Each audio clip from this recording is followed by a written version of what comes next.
morning. The truth is our priority. We give justice to your curiosity.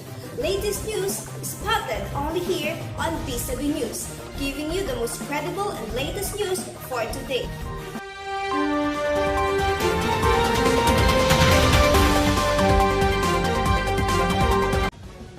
The Rebirth of Freedom. The Americans returned in 1945. Filipinos rejoiced and guerrillas who fled to the mountains joined the liberating American Army. On July 4, 1946, the Philippines regained its freedom and the Filipino flag waved joyously alone. The chains were broken. The early post-liberation period was marked by a kind of struggle of mind and spirit, posed by the sudden emancipation from the enemy and the wild desire to see print. Filipinos had, by this time, learned to express themselves more confidently, but post-war problems beyond language and print-like economic instability, the threat of new ideas, and mortality had to be grappled with side by side. There was a proliferation of newspapers like the Free Press, Morning Sun of Sergio Osmeña Sr., Daily News of Manuel Rojas, Manila Times and Daily Mirror of Joaquin Rosas, Evening News of Ramon Rosas, Philippine Herald of Soriano, Chronicle of the Lopeses, and the Bulletin of Menzi. This only proved that there were more readers in English than any other vernaculars like Tagalog, Ilocano, or Hiligaynon. Journalists had their day. They indulged in more militant attitude in their reportings, which bordered on the libelous. Gradually, as normality was restored, the tones and themes of the writings turned to the less pressing problems of economic survival. Some Filipino writers who had gone abroad and had written during the interims came back to the Philippines to publish their work. Not all the books published during the period reflected the war years. Some were compilations or second edition of what had been written before. Some of the writers and their works of the periods are the following: The Voice of the Veteran, Twilight in Tokyo, Passion, Death of the Yusuf, For Freedom and Democracy, Betrayal in the Philippines, and 7 Hills Away. To give us the poetries in English during this period, Laura, take it away. Poetry in English during this period. For the first 20 years, many books were published both in English and in Filipino. Among writers during this time were Fred Ruiz Castro, Domenador Ilio, and C. de Rigor. Some notable works of the period include the following: Heart of the Islands of 1947, Philippines Cross-Section of 1950, Prose and Poems of 1952, Philippine Writing of 1953, Philippine Harvest, Horizons List, Who Spoke of Courage in His Sleep, Speak Not, Speak Also, and other poets like Toribia Manyo and Edith L. Tiempo.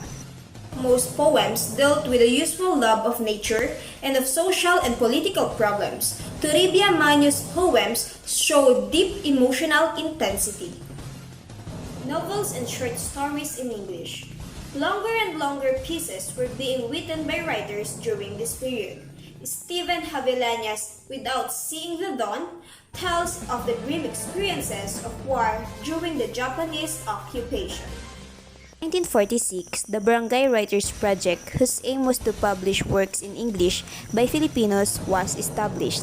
In 1958, the Pen Center of the Philippines was inaugurated. In 1961, Karima Polotan's novel, The Hand of the Enemy, won the Stonehill Award for the Filipino novel in English. In 1968, Luis V. Teodoro Jr.'s short story, The Adversary, won the Philippines Free Press Short Story Award. And in 1969, his story, The Trail of Professor Riego, won second prize in the Palangka Memorial Awards for Literature. And for 1970, his short story, The Distant City, won the Graphic Short Story Award. That was all for today. Back to you, Laika. The new Filipino literature during this period. Philippine literature in Tagalog was revived during this period.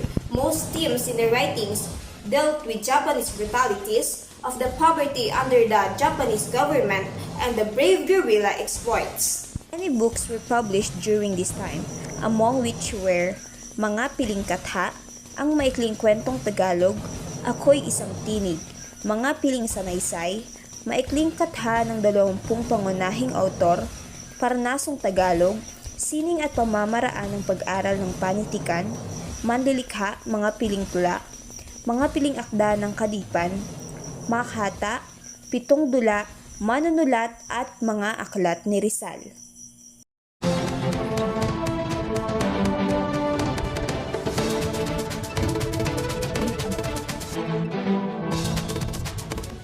The Palangka Awards. Another inspiration for writers in Filipino was the launching of the Palangka Memorial Awards in Literature. It was headed by Carlos Palangka Sr. in 1950. Until now, the awards are still being given, although the man who founded it has passed away.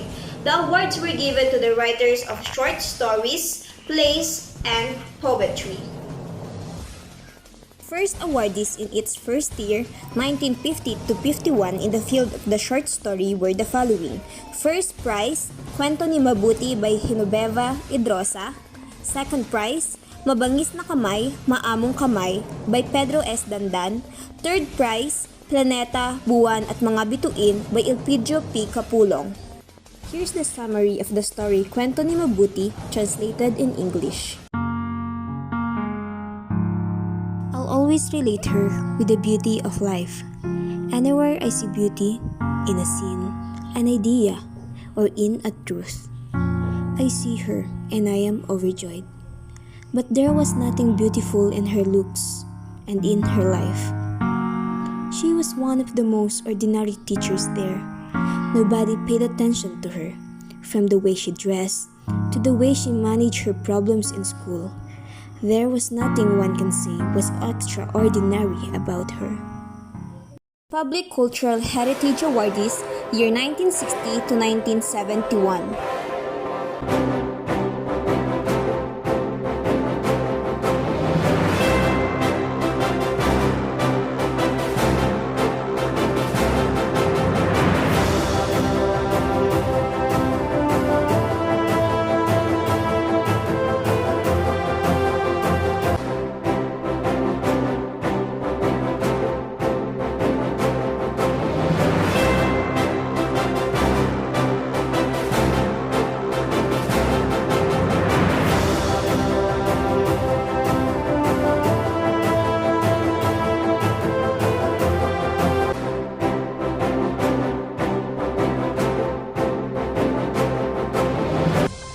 That was the news of truth and accuracy from the News Republic team.